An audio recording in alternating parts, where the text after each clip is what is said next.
in court and charged with various crimes.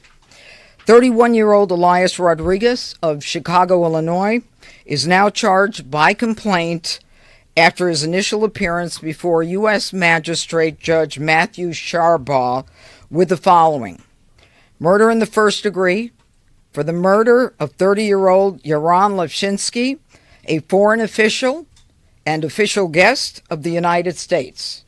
Mr. Levshinsky was here on official business for the State of Israel. The defendant Rodriguez is also charged with 2 counts of murder in the first degree for both Yaron Levshinsky along with 26-year-old Sarah Lynn Milgram of Kansas. In addition, there are several felony firearms charges for discharging a firearm in the middle of a violent crime and for causing the death of an individual through the use of that firearm. Now, this investigation is continuing, and as you can see, we have most of the stakeholders here today who will be given an opportunity to speak with you. But what I want to be clear about today, since this is the first time you're hearing from me, is that this is a horrific crime, and these crimes are not going to be tolerated by me and by this office. A young couple at the beginning of their life's journey, about to be engaged in another country, had their bodies removed in the cold of the night in a foreign city in a body bag. We are not going to tolerate that anymore. And I am not unaware, based upon my own background, of the repercussions of this kind of case. This is the kind of case that picks at old sores and old scars, because these kinds of cases remind us of what has happened in the past that we can never and must never forget. I want to mention one thing. The Capitol Jewish Museum in Washington, D.C., where this young couple had been at an event, was built around a brick building. That brick building was previously a synagogue called Adas Israel. It was one of Washington's first synagogues, a congregation that was created in 1869. And Ulysses S. Grant, our president, actually attended the dedication of that synagogue. And so to this day, that synagogue and that area remains a cornerstone of the Jewish community in D.C. Let me also say that violence against anyone based on their religion is an act of cowardice. It is not an act of a hero. It is the kind of case that we will vigorously pursue. Anti-Semitism will not be tolerated, especially in the nation's capital. Now, we're going to continue to investigate this as a hate crime and a crime of terrorism, and we will add additional charges as the evidence warrants. So this charging today is the initial charge. Remember, we're less than 24 hours from the crime itself, and we are working furiously and diligently with our partners behind me. We've got massive amounts of evidence that we are vetting, we are verifying, and we are reviewing. This is the start and not the beginning. And finally, let me say this. President Donald Trump appointed me to this position. This is the nation's capital. We should all be proud of this capital. And the president wants D.C. safe. And I and the partners behind me are going to do everything we can to make people proud of this city, whether they're from this city, from the country, or from other parts of the world. Thank you. Now I'm going to call on Mayor Muriel Bowser. Good afternoon. I'm Muriel Bowser. I'm Mayor of Washington, D.C. I want to thank Judge Pirro for inviting us today. I'm joined by the Chief of the Metropolitan Police Department, Pamela A. Smith. Metropolitan Police Department is the local D.C. police. We are here to echo what the U.S. Attorney has said, that this crime will not be tolerated in our city. We're grateful for the partnership with our federal partners. MPD and the FBI have worked hand in hand on this investigation and will continue to do so. I also want to acknowledge our families in Washington, D.C., who are suffering and who are afraid and fearful for what this act has done to their sense of safety. But we know that feeling is represented around the globe. Earlier today, I convened a meeting with the Mayor's Interfaith Council, where we spoke with leaders of congregations and Jewish institutions across D.C., as well as D.C. council members and the Attorney General for Washington, D.C. We heard our leaders reiterate messages of love and solidarity with the Jewish community. Sadly, we have had practice standing together as a community to fight anti-Semitism, both in hate speech and in hateful acts. And so in this moment, we stand shoulder to shoulder as one community, united in love, but also committed to justice for this young couple. I also had the opportunity to speak with the Smalls family, and Sonny Smalls is well known in Washington, D.C., and his family has poured decades of time and love into making sure we have the Capitol Jewish Museum in Washington, D.C. And one special aspect of that museum is that it celebrates local Jewish life. It focuses on DC Jews and how they have been a part of our culture and building the city that we love. So once again, our city stands with our community, working with our institutions to make sure we have all the resources that we need to support them. And with that, Judge, I'll turn it over to Chief Smith. Good afternoon, everyone. I'm Chief Pamela A. Smith, the Chief of Police of the Metropolitan Police Department. Let me begin by reiterating my condolences to the family and friends of Yoran Lazinski and Sarah Milgram. I also want to thank Mayor Muriel Bowser, Judge Pirro, and Director Jensen for their collaborative effort and support around this tragic incident. What I also will say is that everyone at the Metropolitan Police Department is holding the family in their thoughts and in their prayers. Our detectives have been working around the clock in close partnership with our federal partners, and this effort regarding this investigation has been a collaborative effort. All of the agencies involved in this investigation have been coordinating seamlessly overnight. Members of the Metropolitan Police Department's Office of Homeland Security Intelligence are working in partnership with the FBI to analyze the suspect's activity prior to the shooting. Around D.C., and I want to speak specifically to the community here in the District of Columbia, around D.C. you will see an increased presence of law enforcement officers around the community. You will find us around our faith-based organizations. You will see an increased presence around our schools and places like the D.C. Jewish Community Center. We stand shoulder to shoulder with our Jewish community. I also met, along with Mayor Bowser, with some of our faith leaders. I was moved by their desire to ensure that we keep our city safe and we keep our Jewish community members safe, and we are ready to support them in any way possible as we move forward. Most folks in this city know that I take the relationships that we have with our religious communities very seriously. I want to again express and remind the community that if you see something, say something, please let us know. Any information that you provide for us, we will utilize it in support of conducting this investigation. I will now turn it over to the Assistant Director in charge of the Washington Field Office, Steve Jensen. Thank you, Chief. As the Chief said, I'm Steve Jensen. I'm the Assistant Director in charge of the Washington Field Office for the FBI. And I'd like to start by reiterating what Director Patel pushed out publicly, that the tragic murder of these two Israeli embassy employees outside of the Capitol Jewish Museum last night was both an act of terror and directed violence against the Jewish community, and it has the full and unwavering attention of the FBI.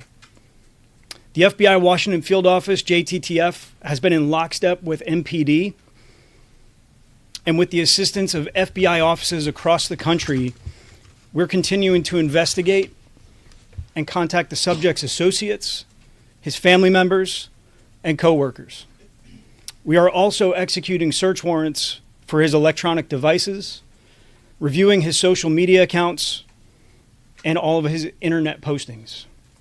Regarding some internet postings, we are aware of some writings that are purported to have been authored by this subject.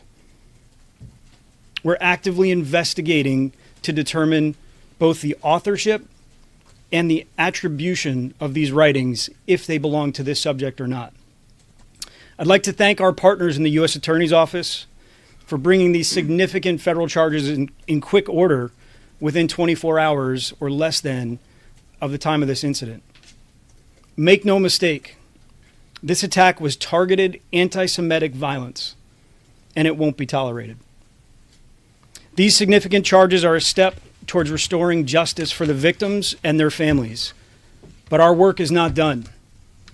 The FBI will continue to pursue all leads and use all available resources to investigate this attack. We join MPD in affirming that there is no ongoing threat to this community. And we're also seeking assistance from the public. We do have gaps in this investigation currently. We know the subject landed in the DC area on May 20th and that he was taken into custody on May 21st. We're asking the public, anybody who had contact with the subject, anybody who knew his whereabouts or where he was located during that gap of time, to contact the FBI at 1-800-CALL-FBI or to submit an online tip at tips.fbi.gov. And with that, I will turn it back over to Judge. Thank you very Thank you, ma'am. much. All right, we'll take a couple questions. Go ahead. Yes, we had spoken to a witness who said that this was a private event, that it wasn't publicized. So is there any idea how he actually knew about this and showed up at this specific event? You know, that's something that we're investigating right now. I think that, Chief, you'd agree with me on that. That's the kind of thing. Do we know? And That's still under investigation. yeah, we're looking at that. There's a lot. Everybody understand. This is fluid. It's happening now. Go ahead. Madam U.S. Attorney, you mentioned terrorism. Can you speak to any possible nexus to terrorism? And Assistant Director Jensen, are you confident that this gunman acted alone? Is there any indication at this point that he was inspired? And then also curious if the chief has any concerns about copycat attacks. Well, first of all, let me say that we're going to continue, as I said, to investigate this as an act of terrorism and as a hate crime.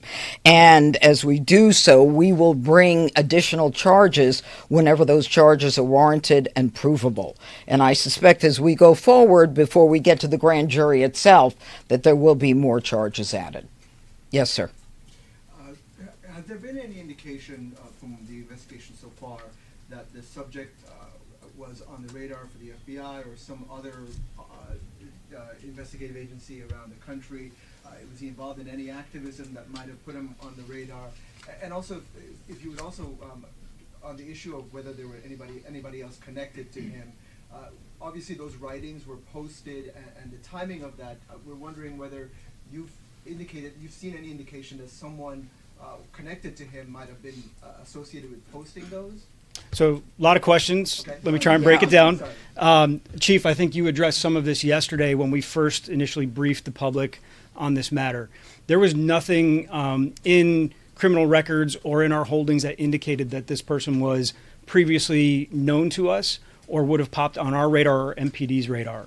We know that he originated outside of the district, came in for a conference on May 20th, and was a resident in the Chicagoland area. That's what we know about him currently. As far as associates, relatives, the reason we're checking associates and relatives is to put all the pieces together. There's a lot of unknowns, so known contacts, known relatives, known associates, these are basic investigative steps to put a picture, composite picture together of who the subject is, what did people know about him, and who was he closest to. From that, we'll build out the investigation. Aside from that, I couldn't answer more. Go ahead. Hi. I have a quick question. I'm sorry, Keith Alexander, Washington Post. Were you seeking the death penalty? Can you talk a little bit about that? And also, the night of May 20th, any idea where he stayed at all? I think that we have an idea of that, but let me just say that you know, the president and the attorney general have both indicated that in cases where the death penalty is warranted and seems appropriate, we will use it. It's far too early to say whether that is the case, but this is a death penalty eligible case. And what about the night of May 20th? Do you want to talk about that, Chief? No, I think it's No. still a part of the investigation. Definitely still part that's of the investigation. Yeah, I don't want to get into the weeds. I think that right now he's been arraigned. He's been presented. Excuse me. It's in progress. It's in progress. Okay. Yes, sir. Can you just, Mr. Jensen, can you just clarify one thing you said? You said he was in town for a conference. Was that a different conference than the one, than the event? And could you tell us more about what that particular event is and then another? So we're still looking into the nature of the conference, we believe associated with his work, and we are contacting his employer and trying to figure out what the nature of his job was. We believe the reason for his flight was related to a conference for his work. What's the nature of that work? I don't have it at the top of my head. And then the other question is, he seems to have been sort of stalking, I forgot what the word was, pacing in front of this event. And he seems to have had pretty easy egress in and out of the place. What does that say about the level of security, and are you investigating that for, and Mayor Bowser, are you considering increasing security around these sorts of events and institutions?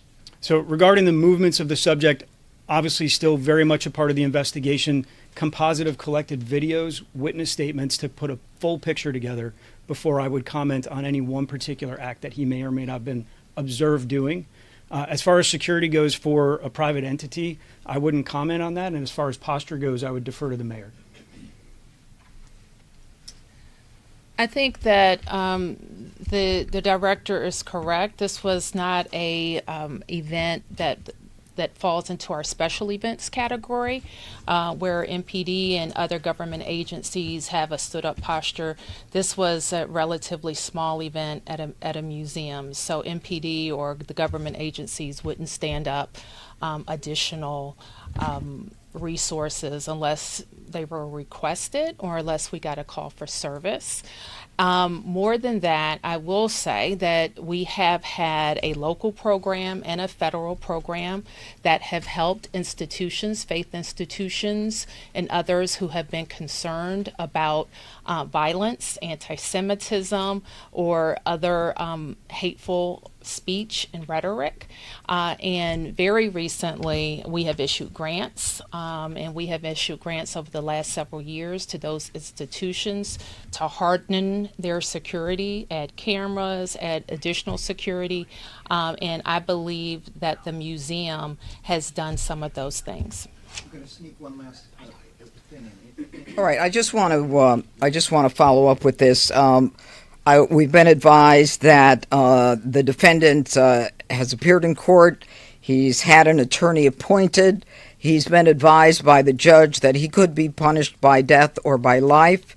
And of course, we sought detention. The defendant waived his right to a detention hearing and concedes to detention. And right now, a preliminary hearing is set for June 18th at 1 o'clock. So it is done. One clarification, Mr. Jensen. You are not ruling out that this manifesto might have been written by this gentleman, right? We don't know. We don't know. And that's still very much a part of the investigation. Okay. You good? Can I All ask right. the Thank chief- you all. Yes, sir. Chief- One more. Yes.